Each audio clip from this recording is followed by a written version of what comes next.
पर आपको बता दें, रेप केस में दोषी प्रज्वल रेवन्ना को उम्र कैद। पूर्व जेडीएस सांसद प्रज्वल रेवन्ना को उम्र कैद। रेप पीड़ितों को 7 लाख का हर्जाना देने का भी आदेश जारी किया गया। इसके साथ ही उम्र कैद की सजा भी दी गई है। दरअसल प्रज्वल रेवन्ना जो जेडीएस के सांसद रहे हैं, उन्हें उम्र कैद की सजा सुनाई गई है रेप के मामले में, और इसी के साथ ही 7 लाख का जुर्माना। रेप पीड़ितों को 7 लाख का जुर्माना देना होगा प्रज्वल रेवन्ना को।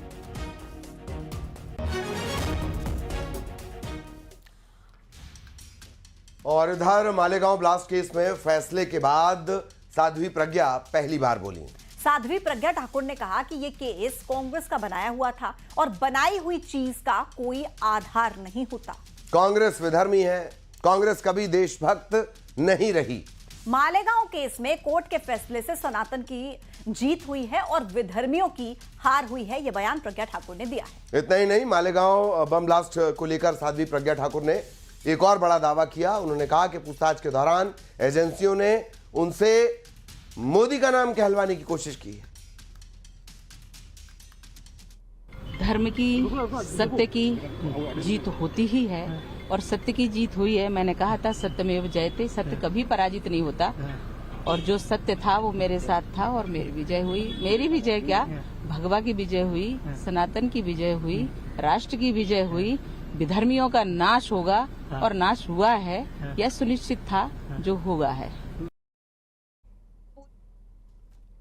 उसमें ये सब आएगा, लेकिन सत्य जो है ना वो प्रकट होता है, और सत्य प्रकट हुआ। माननीय मोदी जी का भी नाम लिया था।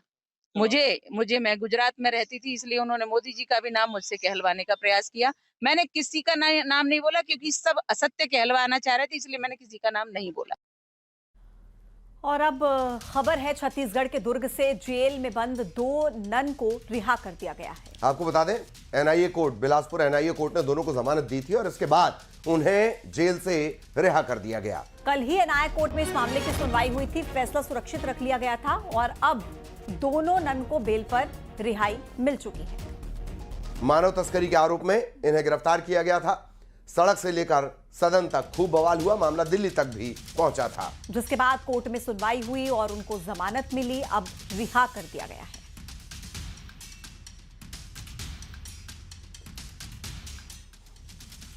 और अब बात करेंगे कैग रिपोर्ट की, जिसमें मध्य प्रदेश के कई विभागों में गड़बड़ियां सामने आई हैं। जिसके बाद मध्य प्रदेश में सियासत गर्मा गई है। सबसे पहले आपको बताते हैं कि आखिर कैग की इस रिपोर्ट